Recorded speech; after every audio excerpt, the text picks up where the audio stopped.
The nursing home. One day, an old woman named Betsy Herbert was enjoying a cup of black coffee on her balcony. Betsy looked down from her balcony and saw the mailman, Mr. Jackson, delivering the day's mail. "Well, hello, Mr. Jackson, how are you?" Betsy called down. "Oh, hi, Mrs. Herbert, I'm doing well, thanks for asking." Mr. Jackson replied, "However, my wife isn't so well."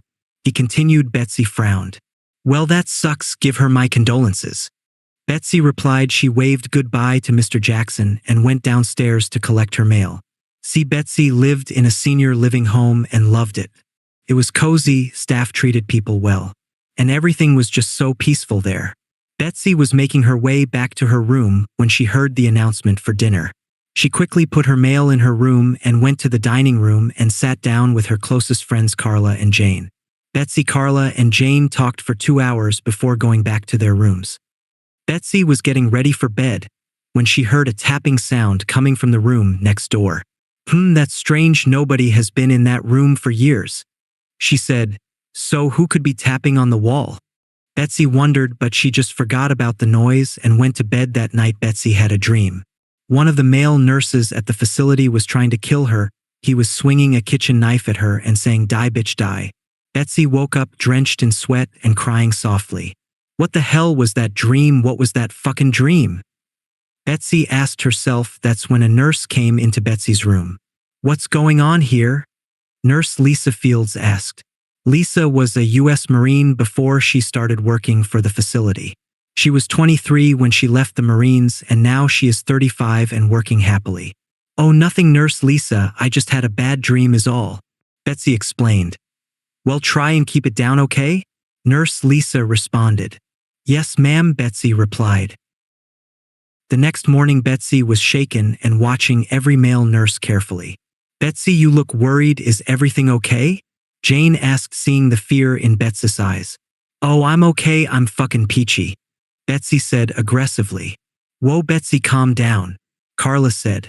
That night, Betsy had another nightmare. She dreamed a man was entering her room, and when he reached Betsy's bed, she pulled out a steak knife she hid from the dinner that night and stabbed the man. But it didn't sound like a man, it sounded female. That's when Betsy opened her eyes and saw Nurse Lisa Fields in a pool of blood, stabbed in the chest 4 times. "What have I done?" Betsy said. The next day, Lisa was taken to the hospital and the stabbing was dubbed an accident. That night at dinner, Betsy, Jane, and Carla talked about what a great nurse Lisa was. That's when the administrator walked up. "Betsy, the hospital called Lisa is doing okay, just be careful, okay? I don't want another mishap like that again." Betsy nodded and headed up to her room. That night, Betsy was having another dream, except she wasn't in control of her dream. In the dream, she walked to Carla's room with a pair of scissors and stabbed her in the chest 10 times. Then she made her way to Jane's room and killed her too. Then she went to 13 other residents' rooms and killed them all. Then she targeted a staff member. "Betsy, what are you doing?" "Betsy, Betsy." The next morning, Betsy woke up covered in blood.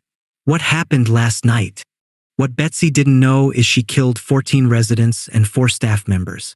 See, Betsy wasn't having nightmares, she was forgetting to take her antipsychotics, so that night she was hallucinating. She thought everyone was trying to kill her. So she took matters into her own hands. Betsy Herbert was arrested May 18, 1986 and sentenced to life in prison. She died 3 years into her sentence. Some say if you enter the now abandoned Shady Rock Senior Living Facility, you can hear the screams of patients and Betsy Herbert's psychotic laugh.